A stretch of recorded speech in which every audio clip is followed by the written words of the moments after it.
Somos Democracia S. 817.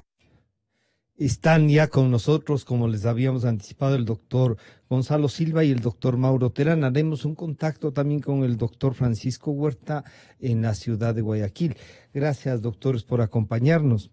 El tema planteado por Gonzalo es, en estas últimas denuncias y silencios de la justicia respecto a la exculpación, y algunos jueces incluso diciendo no tienen nada que ver, tendrán sus argumentos, pero las denuncias bien planteadas, algunas no han prosperado en la fiscalía, otras parece que la propia autoridad no quiere que funcionen. Entonces se genera una sensación de impunidad, y esa sensación de impunidad, claro, resta también credibilidad a quien nos gobierna, al señor presidente Moreno. Así es que una reflexión primaria de esto, señor doctor Mauro Terán. Bienvenido, buenos días. Buenos días, Francisco. Buenos días, Gonzalo. Y buenos días a la audiencia. Realmente la época que estamos viviendo es una época de mucha incertidumbre. Estamos viendo cómo hay un cierto silenciamiento sistemático en la justicia, como usted señala, Francisco. Y esto tiene muchos elementos a los que se puede recurrir. Uno es que está vigente, lamentablemente, el libreto correísta en todos los aspectos. Es una especie de camisa de fuerzas. Libreto correísta, sí. Porque de una u otra forma siguen en las funciones determinantes tanto de la justicia como de los órganos rectores de la justicia, gentes que de una u otra forma están ligadas con el correísmo. Y se está manteniendo pues el mismo libreto correísta.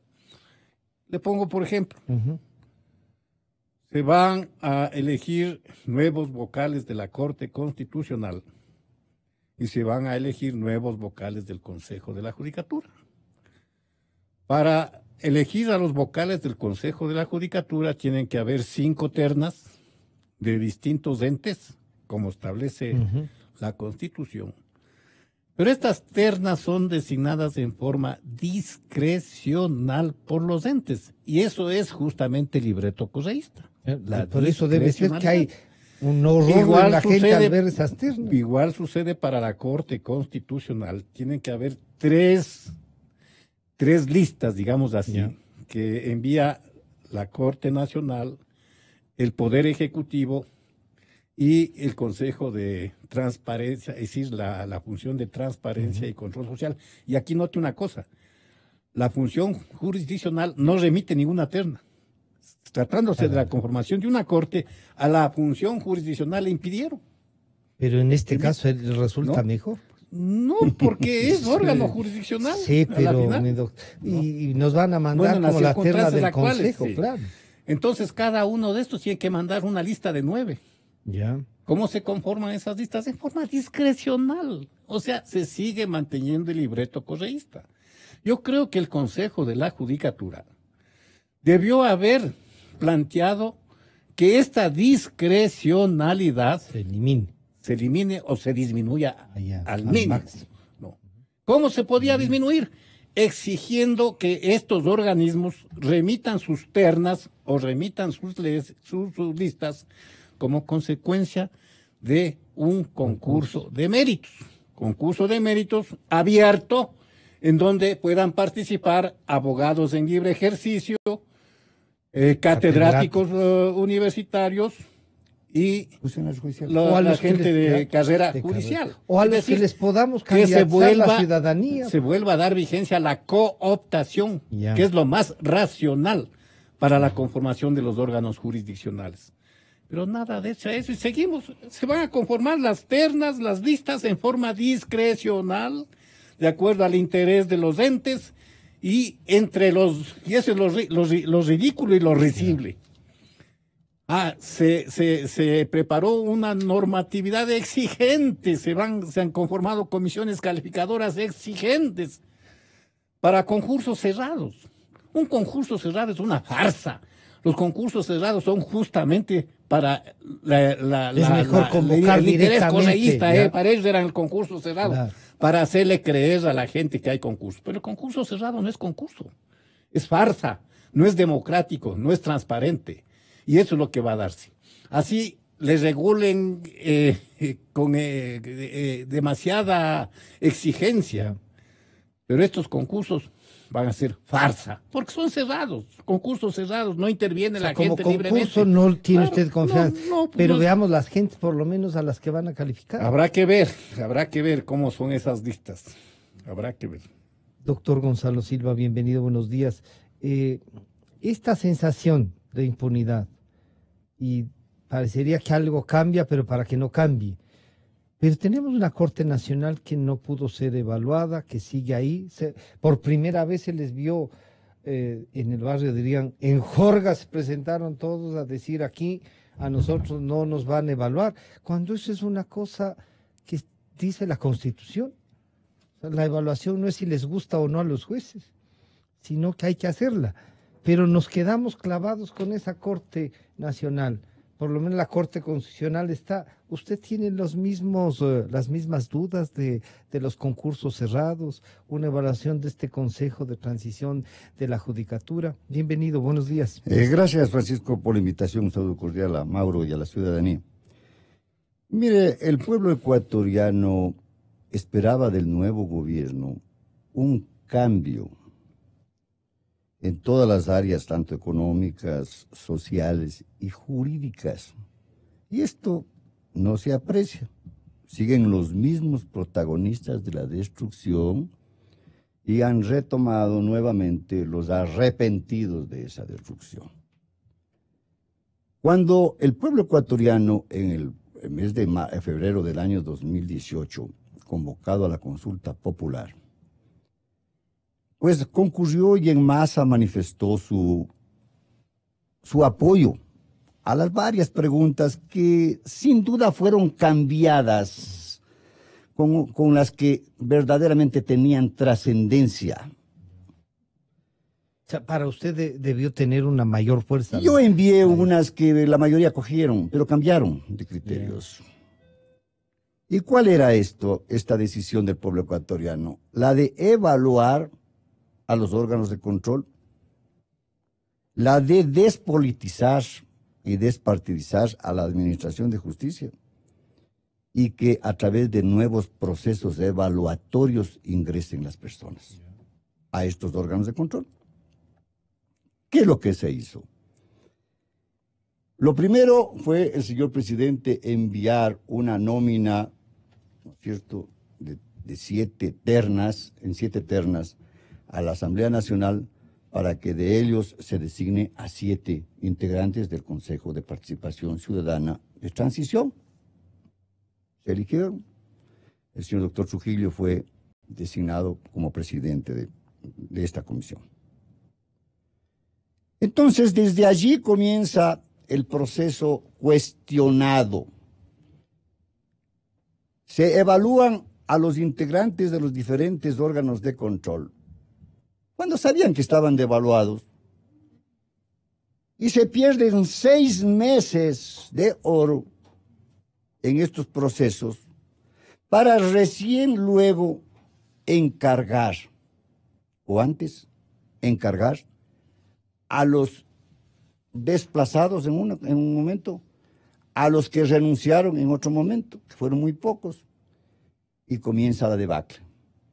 Se encarga Fiscalía General, se encarga Consejo de la Judicatura, se encarga Defensoría del Pueblo, Defensoría Pública, del Pueblo se encarga a toda la superintendencia. Y apenas se ha designado a un señor procurador que fue enviada a la terna por la Presidencia de la República y uno que otro superintendente. Nada más. Entonces, ante estas falencias evidentes, ¿no es cierto?, de encargos, nace otro problema. Se les desplazó de su función a los señores integrantes de la Corte Constitucional. Pero y era hora también. Bueno, sí, pero designen a otros rápidos, ¿no es cierto? ¿Acaso que no existen Tiene un los proceso, suficientes sí. entes profesionales de primera categoría para que reemplacen a esa función? No, se han demorado algún tiempo y se van a demorar más de 2 meses todavía en la designación. De los nominados para analizar las carpetas y tomarles las pruebas a los a los nuevos vocales de la Corte Constitucional, uno solo diría yo que tiene valor, uno solo, que es el doctor Rafael Ollarte. Toditos los demás no tienen. Más allá que personalmente no tengo ni afecto ni desafecto, no sirven para eso. No han tenido ninguna trascendencia en el ejercicio constitucional, ¿no es cierto? Han sido unos catedráticos jubilados y otros más jubilados. Pero la experiencia. Bueno, ahí hay ministros de la ex Corte Suprema, sí. ¿Pero qué sacamos con eso? Pero la respetabilidad de No ellos, sacamos nada con la respetabilidad. pero ellos sí pueden juzgar. Un ratito, Francisco. Mire usted, si dicen que va a hacer el puntaje 50 puntos de méritos y oposición y 50 de exposición, ¿cómo puede tomar un examen, hablemos así, que para que entienda la ciudadanía, alguien que no conoce absolutamente el derecho constitucional? Entonces, esto es una farsa, como dice Mauro. Es correcto. Se elige al Consejo de la Judicatura, igual de transición. ¿Qué ha hecho el Consejo de la Judicatura de transición? Absolutamente nada. En soletas la administración de justicia y más preocupada que antes. No alcanzaron ni siquiera a evaluar.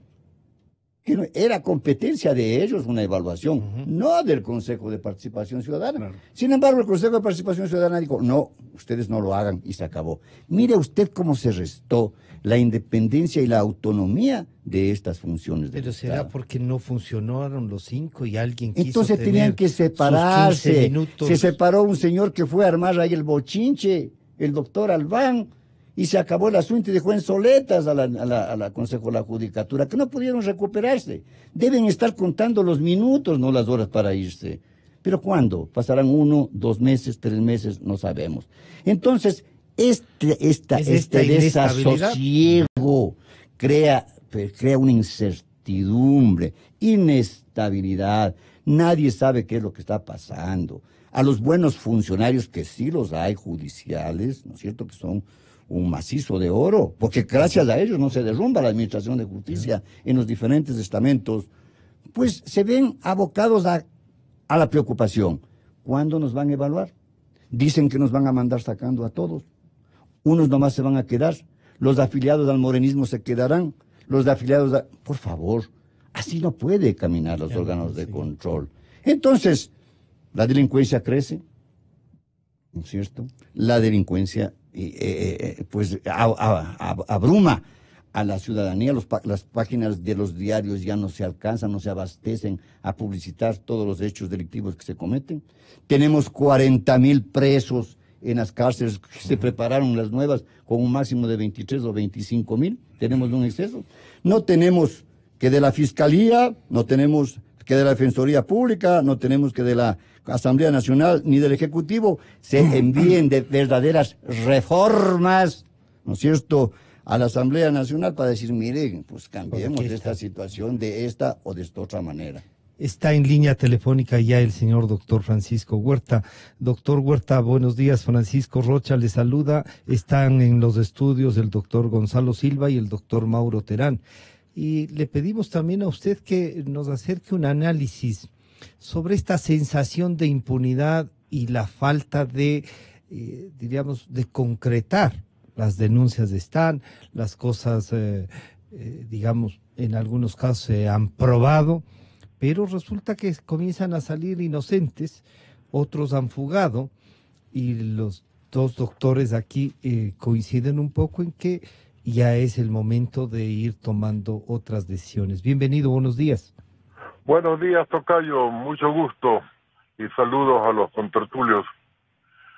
La inquietud que usted tiene la manifiesta la ciudadanía cada vez con más fuerza. Mismo nuestro titular del editorial del Diario Expreso de ayer decía un país sin vergüenza, pero la intención era sumar las dos expresiones, sin y vergüenza, que era lo mismo al final. Ocurre todo lo que ocurre y seguimos por adelante. Qué bueno que ganó el MLR, qué bueno que ganó Barcelona en el caso de las opiniones en Guayas. Y nada más. Y ocurre todo lo que ocurre. Ayer en un programa en Telecentro expresábamos esta preocupación con fuerza, porque en medio de todo lo anecdótico respecto a la administración de justicia, que es una de las condiciones que permiten lo otro, se da una certeza de nuestra vinculación como país con el narcotráfico y con la delincuencia internacional. Estamos esperando ver qué dice el señor nuevo presidente de Brasil, Bolsonaro, en relación a Odebrecht. Y van a salir otros nombres que aquí no se han mencionado. Y eso va a angustiar más a la ciudadanía. Y va a ser más imperativa la necesidad de la cirugía mayor, que ha quedado en promesa, pero que no es práctica. En esa línea, la Administración de Justicia efectivamente está en deuda con el país. Hay jueces probos, como dejar de reconocerlo. Hay abogados que distinguen el pueblo ecuatoriano. Pero en términos globales es un desastre la Administración de Justicia. Ayer escuchaba otra grabación de un funcionario, de un abogado, que establecía que todo es pagable, especialmente en la costa. Tenía un sentido de sesgo regional. Parece que los abogados y los jueces son mejores en la sierra que en la costa, según ese criterio. Pero lo cierto es que en general la Administración de Justicia en todo el país anda mal. Y eso es intolerable para una democracia efectiva. De la Administración de Justicia dependen la libertad y la honra de las personas. Y eso no está garantizado en el Ecuador. Esto que digo es fuerte, pero es real. La libertad y la honra no están garantizadas en el Ecuador. De estos días.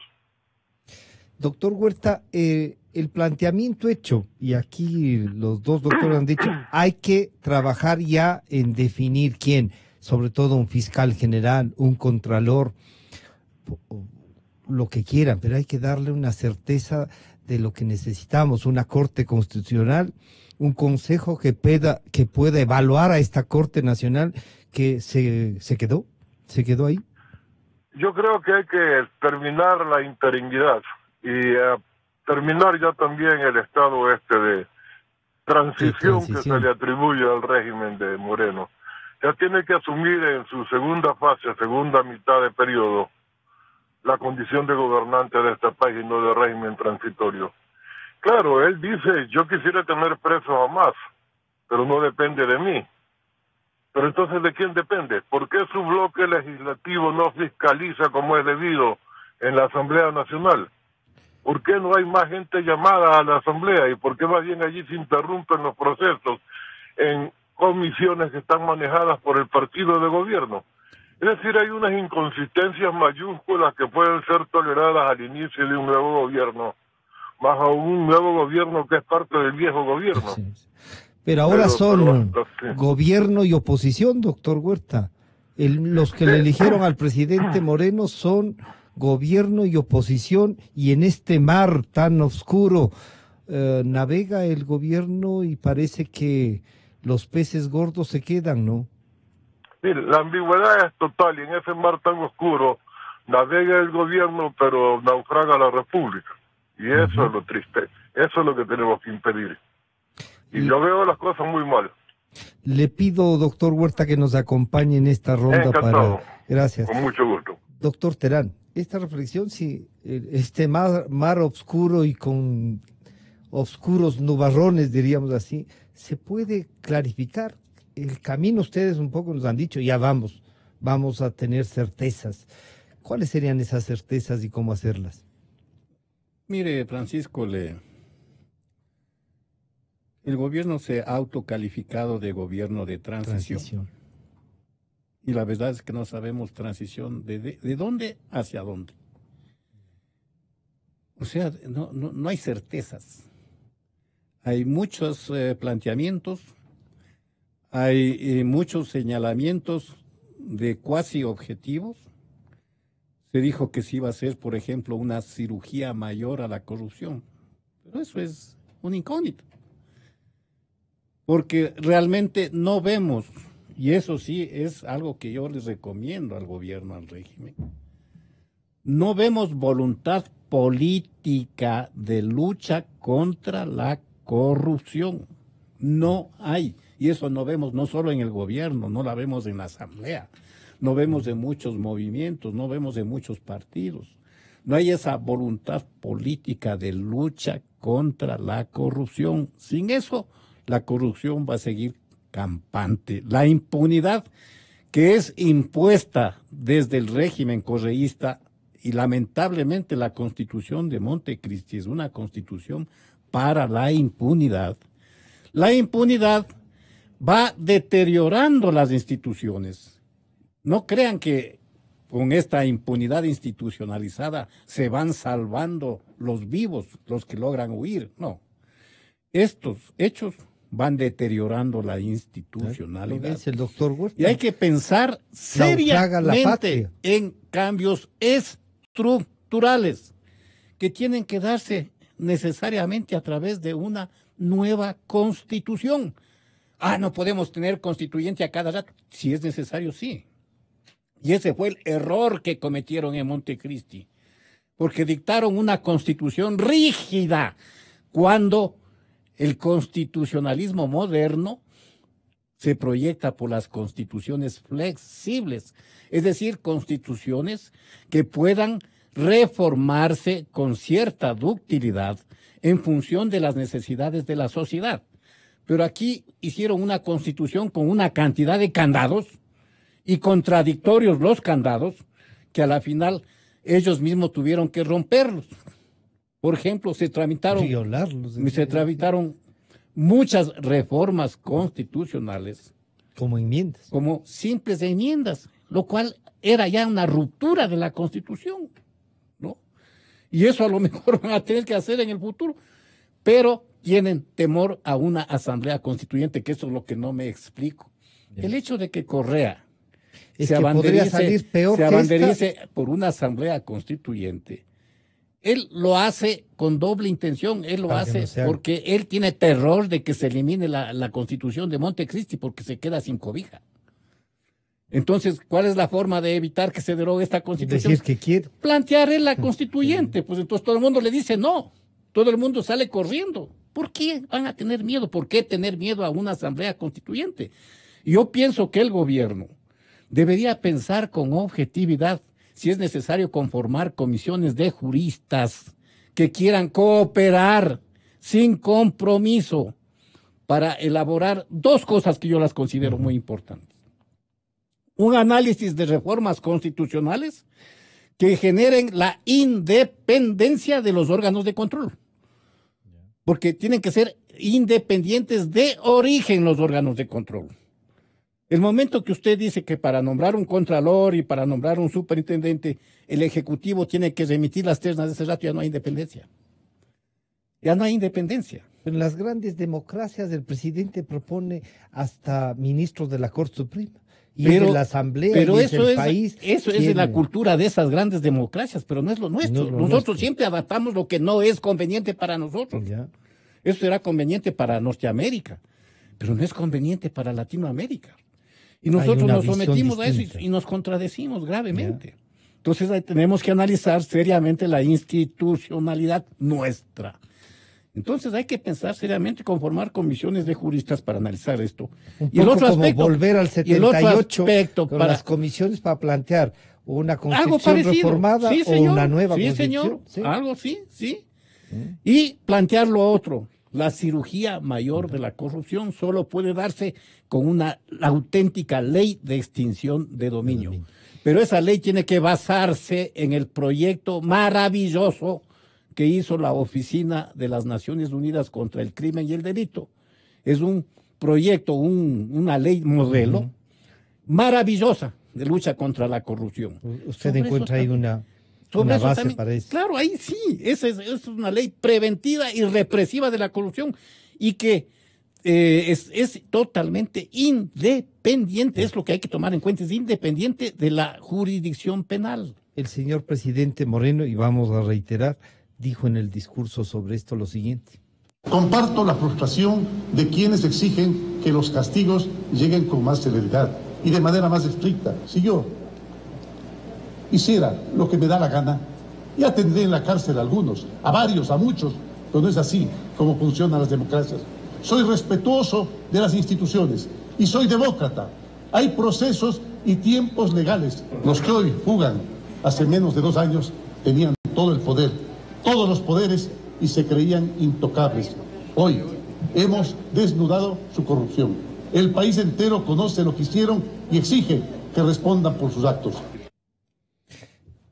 Doctor Gonzalo Silva, bueno, el presidente dice, tengo la voluntad política, les hemos desnudado, hemos comprobado las denuncias, pero son otros los que tienen que actuar. Pero ¿qué hace falta? Pero un saludo cordial al doctor Francisco Huerta. Mire, Francisco,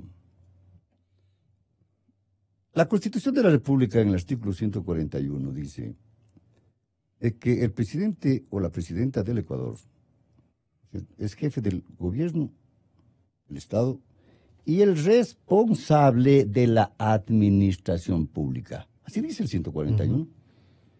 Si él es el responsable de la administración pública, no hay razón de que se queje que los órganos de control no funcionan. Pero es que ahí le está insinuando que haga lo que hacía el anterior. Esa disposición, que creía que era dueño de todo. Esa disposición está en la Constitución, ¿no es cierto? Entonces nos estamos quejando día tras día sobre lo mismo. ¿Por qué no pensar entonces en que se convoque a una consulta popular, si amerita, pero una vez de que la Corte Constitucional se integre, ¿no es cierto? En apreciar, en manifestar a la ciudadanía si es conveniente o no retomar la Constitución de 1998. Porque ahí nos liberaríamos de toditos estos órganos de control que han sido designados y amañados a través de estatutos o reglamentos preparados por ellos. ¿Y por qué esto del año 98? Porque allá no existen diferentes instituciones, la forma de designar era otra, etcétera, etcétera. Porque de lo contrario, si mantenemos la Constitución del año 2008, pues es muy difícil despolitizar y despartidizar estas normas de la Constitución, porque allí están todos los manuales de designación para todos los representantes de los órganos de control. Es decir, no sacamos absolutamente nada, Francisco. Pensemos en cirugías radicales. Un referéndum que se ponga la del 98, mientras... Y la del 2008, que el pueblo vote cualquiera que esté vigente. Exactamente, y además de eso, que se evidencie la posibilidad de una nueva Carta Fundamental, ¿no es cierto? Porque requiere todo estudio, y más de una Constitución, tiene que estar pues avalada por el tiempo, ¿no es cierto? Y la circunscripción o jurisdicción en la que se va a implementar. Pero estamos discutiendo sobre los problemas de la administración de justicia, que es estructural, que cuáles son los efectos de la administración de justicia, que no es esto, no es esto otro. Pero ¿cuál es la cirugía mayor que debemos ya nosotros exponer para que ésta se considere? Allí está. Entonces, cuando tengamos a funcionarios como fiscal, defensor público, etcétera, que sean designados a través de... Que puedan ejercer su cargo a plenitud. A plenitud, ¿no es cierto?, con autonomía e independencia, y designados por el Congreso Nacional, porque así decía la ley orgánica de la función judicial anteriormente, y las Cortes igual, ¿no es cierto?, habrán de escoger a los mejores, y no como ahora acontece discrecionalmente, los del Consejo de Participación Ciudadana de Transparencia a dedo a unos, el Ejecutivo a dedo a otros, el Legislativo a dedo a otros, bueno, y nadie les conoce o no nos conocemos. Y se invita a que sean autores de la calificación a quienes no conocen de qué van a preguntar. Entonces, esto es un desastre que ya hay que pensar en cirugías mayores. En serio. Doctor Huerta, este planteamiento de buscar, claro, la gente está buscando una nueva constitución, pero el señor presidente de la República con firmeza también ha dicho, oigan, algunos de los que están fugados no tenían hace 2 años el poder total y ni siquiera se les podía decir, ustedes se han llevado. Claro, otros dirían, les dijeron, pero para que se vayan porque ya nos dimos cuenta que se han llevado. ¿Cuál su reflexión y esta posibilidad de hacer un referéndum, esta tesis de poder poner a consideración la del 98 y la del 2008, doctor Huerta? Y yo creo que hay una coincidencia que se va haciendo nacional con algunas restricciones todavía de los que miran con la conveniencia electoral toda opinión que se da. Y es que hay que salir de la Constitución del 2008. Esa es la madre del cordero de la imposibilidad de avanzar. A mí me invitan a una reunión que bueno, asisto, del Consejo Nacional Electoral para modificar el llamado Código de la Democracia, sugerir reformas. Pero muchas de las cosas que hay que hacer no se cambian cambiando el Código de la Democracia, aún haciendo uno nuevo. Está en la Constitución amarrado esto y aquello. Y por el estilo, donde quiera que se mire de cuerpos legales, todos están sometidos a la Constitución de Montecristi. Allí está la razón de fondo de la prolongación de la dictadura. El fin de la dictadura es el fin de la Constitución del 2008. ¿Por qué vía? Una asamblea constituyente, una consulta que ponga en vigencia una constitución antigua que funcionó, cualquiera de esas vías, pero que ya se dé cuenta el país de que con esta constitución no se funciona. Y el gobierno también.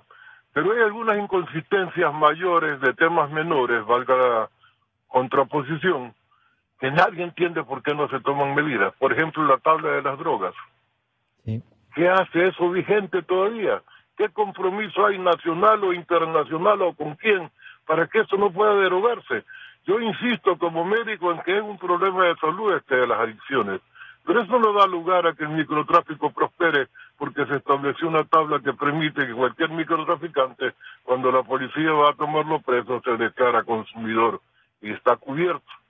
Mientras tanto, es horrorosa la tragedia de nuestros barrios pobres y también ricos en toda la República, del consumo de la H y otros estupefacientes. Por el estilo, hay cuestiones que ya le competen actuar al gobierno, hacerlas. Y mientras tanto, sería un buen camino, antes de lanzarnos a la constituyente, tener una comisión de juristas que prepare proyectos de reformas, el nuevo texto versus el actual, y lo someta a consulta o como se quiera. Ya eso es cuestión del mecanismo. Pero la coincidencia es que hay que cambiar de la Constitución. Esta coincidencia, usted diría, bueno, coinciden en la comisión y plantear las de estas. ¿Encuentra usted un futuro de que el gobierno termine la transición y comience a gobernar? ¿Usted tiene, digamos, un planteamiento que le haga a la ciudadanía también para que entre en conciencia de lo que nos está pasando y respaldemos las cosas que necesitamos? Yo creo que son los partidos los que tienen que cumplir su rol. Ese es su papel. Para eso el Estado lo sostiene. Para eso les hace aportaciones.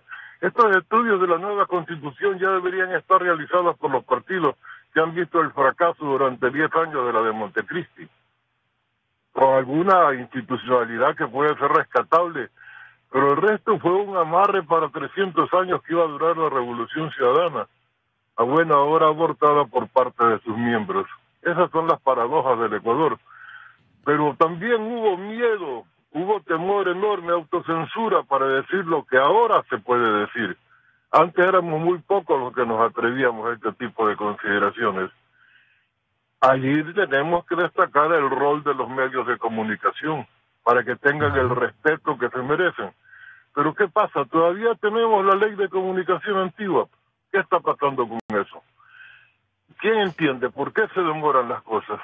¿A qué intereses obedecen esas rémoras en la conducción de la República? A que no hay partidos presionando. El Congreso o la Asamblea se pone en un plan de vacaciones y cuando entra el espíritu de cuerpo para tapar a los señores de los diezmos o señoras de los diezmos, ahí quedan las cosas. La presidenta de la Asamblea presentó un proyecto de extensión de dominio. No sé en qué ha terminado. Por el estilo hay un vaivén distinto, se avanza, se retrocede, se está en el mismo sitio. Así no se conduce la República. No está cumpliendo rol ni el gobierno ni los partidos. Y peor la ciudadanía que está dedicada a sobrevivir. Y claro, ahí hay una dificultad, doctor Terán. Como nos recuerda y analiza el doctor Huerta, no está cumpliendo tampoco la Asamblea el rol que le corresponde.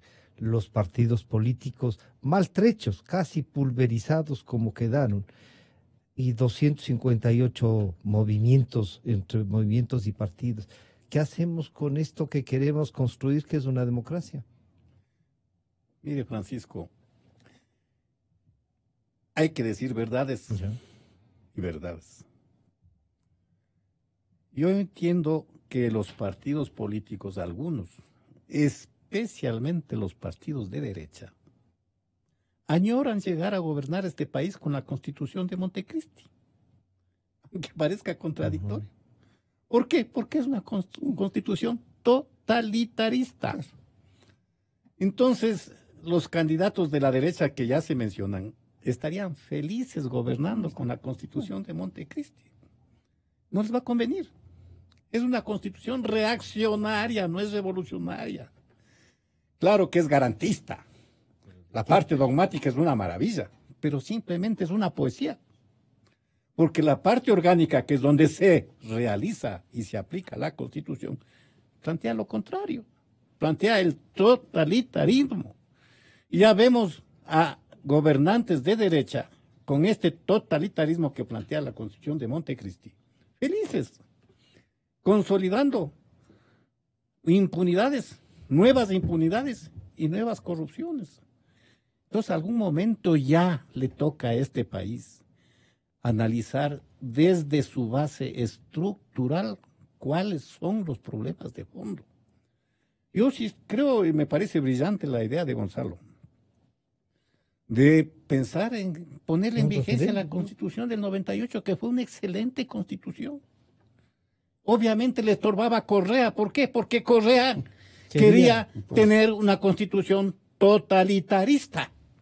O sea, que usted diría que cualquiera que quiera gobernar con estas posibilidades de totalitarias está feliz. Como están felices manteniendo la ley de comunicación como está. Fueron derechistas disfrazados de izquierda que nos impusieron esta Constitución. ¿Y no será mejor izquierdistas que lo que les parecía bueno era el estalinismo? Mire, desde que Correa puso de asesor jurídico de la presidencia a Alexis Mera, yo dije, esta no es revolución, es otra cosa. Y así hemos visto. Así ha sido. Veamos, hace un momento, hace unos minutos, diríamos, el señor doctor Fernando Santos Albite decía, al analizar la visita próxima en el mes de diciembre del presidente Moreno a China, que había que llevar un planteamiento en virtud de esto de la corrupción y de cómo ha de actuar la justicia. Esto fue lo que dijo el doctor. Van a hacer una gran propaganda, el presidente en la muralla china, el presidente viendo una de estas fastuosas óperas chinas, hablando, brindándose por la cooperación China-Ecuador, quizás nos suelte unos pequeños centavos diciendo un poco más le voy a prestar a esta república que está quebrada, pero no, eso es poner un trapo de seda sobre una herida purulenta. Señores, ustedes nos han perjudicado, van de una delegación china al Coca-Cola Sinclair, van a regresar con espanto, que vean las escuelas del milenio, cómo se quejan los profesores, los hospitales mal hechos, que vean la plataforma mal hecha, y en los mismos chinos se va a destacar indignación, decir, estos han sido malos chinos que han desprestigiado el nombre del país y por corruptos, asociados con unos más corruptos, han hecho estas inmundicias. Pero el diálogo no se opone a la verdad, no se opone a la justicia. El diálogo tiene que hacerse en base de dignidad, de valor. Si somos la parte perjudicada. Doctor Gonzalo Silva, este es otro planteamiento que, al igual que lo de la Constitución, hay que tomarlo ya, y el presidente visitará China en diciembre. Mire, Francisco, cuánta satisfacción siento de que el señor doctor Francisco Huerta y el señor doctor Mauro Terán coincidan con este planteamiento. Nadie discute que la presencia de los partidos políticos es indispensable para una democracia. Nadie discute. Es consustancial, pero partidos políticos. Pero vemos y apreciamos decenas de partidos políticos y de movimientos de partidos políticos creados solo con un interés de corruptela. Cuando hablo de corruptela es para beneficiarse sus dirigentes hoy, mañana o pasado. Yo propuse en una de las preguntas que envié al señor presidente de la República de que se derogue una disposición, una parte de la disposición que existe en la Constitución de la República, que en este momento no recuerdo, en el aporte del Estado a los partidos políticos. Para ver si allí sí tenemos 2 o 3 que verdaderamente piensen en planificaciones estratégicas y metodológicas en beneficio del país, o sea, de la democracia. Pero si con recursos no tienen tiempo Porque para tienen dinero que nosotros entregamos, ¿no es cierto? Nosotros entregamos para que digan y hagan lo que les da la gana. Entonces, esto hay que derogar. El Código de la Democracia dice para qué. Esto es norma constitucional. Automáticamente en las leyes inferiores, las leyes orgánicas, pues tendrán que armonizarse con la Constitución y se acabó el problema. 2. Pensemos en la consulta popular de retomar la Constitución del año 1998 para despolitizar, despartidizar y elegir a los mejores hombres, que sí los hay, en las diferentes, para integrar los diferentes órganos de control. ¿No es cierto? A posteriori he dicho, y me ratifico, a posteriori, pues sí, estas comisiones que integren gente que conoce de estas áreas o de las diferentes áreas, que aporten a esta unicidad de la nueva Constitución a través de la Asamblea Constituyente. Mantenernos, Francisco, como estamos ahora, con la Constitución del año 2008 y en la forma de designar a todos los órganos de control, será con las mismas consecuencias que las hemos tenido en los últimos 10 años. Es decir, la corrupción será más ejemplar como vía... Se irá consolidando, dice por usted. supuesto. ¿Sí? ¿Por qué? Porque no tenemos órganos de control. No existe autonomía e independencia de sus integrantes. Todos son concomitantemente coautores de todo lo que ha pasado y se han beneficiado de esta estructura. Y entonces, ¿qué beneficio tiene la ciudadanía? Además de su preocupación, ¿no es cierto?, el desaire, la desdeñosa actitud de los gobernantes de no analizar estas cosas. El mayor escándalo petrolero y donde está incluida la China, ¿le parece a usted que de gobierno a gobierno, más aún si no tenemos consolidado todo lo que usted nos ha planteado, se puede hacer algo? Mire usted, el negocio petrolero, como ya se ha analizado y pues reiteradamente, ha sido el incentivo para que pues aquí dilapiden los dineros del erario nacional. Lo admirable es que la mayoría de los integrantes de estas instituciones que manejaron en contratación, pues unos están privados de la libertad, otros beneficiándose de las canonjías que recibieron. ¿Y quién fue el responsable para que todos estos abandonen el país? La misma institución, ¿no es cierto? ¿Cuál es la institución? La institución, tanto la Contraloría, que envió sus informes con anuncios, cuanto la Fiscalía General del Estado, que es la única titular de la acción penal pública. Entonces, repito, mientras nos mantengamos con estos sistemas, todo continuará, Francisco. Nuestro deseo, nuestro anhelo, se verá frustrado día tras día. Doctor Huerta, esta última reflexión sobre tanto la visita del señor presidente como un ejemplo de lo que necesita la justicia. Hay que transparentar este gran negocio petrolero y la justicia está ahí, no ha pasado nada. Sí, no solo los negocios petroleros, tocayo. Sí. Hay múltiples otras cosas que mirar con China. Yo creo que China, que es un país serio y respetable, está perdiendo seriedad y respetabilidad en sus operaciones en el Ecuador.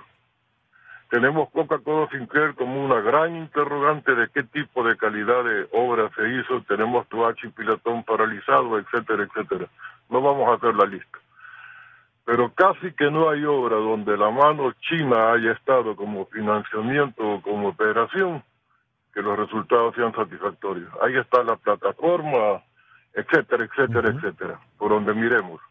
En esa condición, la visita puede ser un buen motivo para que las relaciones ecuatoriano-chinas fluyan en base del respeto que se manifiesta no solo concediendo más créditos caros, sino haciendo obra pública de calidad.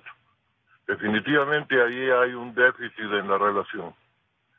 Definitivamente. Esto podría, para concluir este diálogo, doctor Huerta, llevarnos entonces a replantear políticas internacionales, el tema que ha topado también el doctor Mauro Terán y el doctor Silva de los partidos políticos. Claro, él dice, yo fui de los que propuse, el doctor Silva, que se les retire el financiamiento. Los que pensamos en el financiamiento decíamos, en cambio, para que no tengan dueños hay que financiar, pero partidos políticos que realmente sean representativos y que construyan visiones de país. Sí, yo creo que hay muchas visiones de país que tienen que escribirse todavía. Desgraciadamente, ¿cuál es el rol del Ecuador en el mundo? No es una cosa que tenemos clara. Y por eso jugamos a este rato aquí, a este otro rato acá. Y somos un país que no tiene un peso para ser jugador con cartas propias.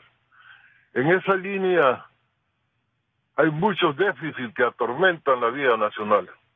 ¿Qué pasaría si nosotros decidimos que el voto no sea obligatorio? ¿Qué calidad de democracia mostraríamos al mundo si el voto no fuera obligatorio? ¿Con qué porcentaje elegiríamos presidente? Pero a lo mejor es un mecanismo para acabar con la seguridad de los partidos de que de todos modos van a tener clientela porque el voto es obligatorio, y haciendo unas cuantas visitas y con unas cuñas en televisión consiguen la masa para garantizar su supervivencia, recibir rentas del Estado y aprovecharse todo lo que puedan de los fondos públicos. Pero bueno, son temas a analizar. Allí otro gran déficit, desgraciadamente, tenemos que hablar de los déficits en una crisis para tratar de explicarla. Otro gran actor que no juega es la Universidad Ecuatoriana. Las comisiones deberían estar integradas ya desde ya, constituidas por las facultades de Derecho, visto que la Constitución del 2008 no sirve. Entonces hagamos propuestas de otras nuevas. Y en toda la legislación que hace falta y que es frondosa, pero inútil, hacer las correcciones del caso, facultad por facultad. La universidad tampoco cumple su rol, salvo formar malos profesionales en una serie de materias, pero que no sirven para la práctica ciudadana, que también deberían. En esa línea solo nos queda muy poca institucionalidad respetable. Fíjese la tragedia de las Fuerzas Armadas cuando la policía le asalta sus cuarteles para encontrarlos vinculados a tráfico de armas, con Guacho o con quien fuera, y a la vez la magnitud del narcotráfico creciente y los pescadores de manta, etcétera, etcétera, etcétera. El país está tomado por el narcotráfico. ¿Cómo vamos a hacer para salir de eso con la institucionalidad que ahora tenemos? Yo creo que hay que propiciar un rearme moral de la República sin consideraciones gasmoñas, moral entendida como ética pública, como ejemplaridad pública que ahora no tenemos. Y para eso vamos a tener necesidad de un gran sacudón que podría comenzar el primero en orden lógico, cambiando el texto de la Constitución que ahora nos oprime y buscando una salida con un esfuerzo conjunto de los mejores ecuatorianos preocupados por la vida nacional. Doctor Huerta, muchísimas gracias por acompañarnos, estaremos en contacto. Bueno, un último mensaje después de lo que nos acaba de decir el doctor Huerta, doctor Terán. Yo he señalado en muchas ocasiones que el llamado minifundio político, 256 partidos, el minifundio político, es el combustible de la corrupción, ¿no? Y además es la muestra más palpable de la degeneración de la democracia. Y eso lo admitimos. Y eso lo reconocemos.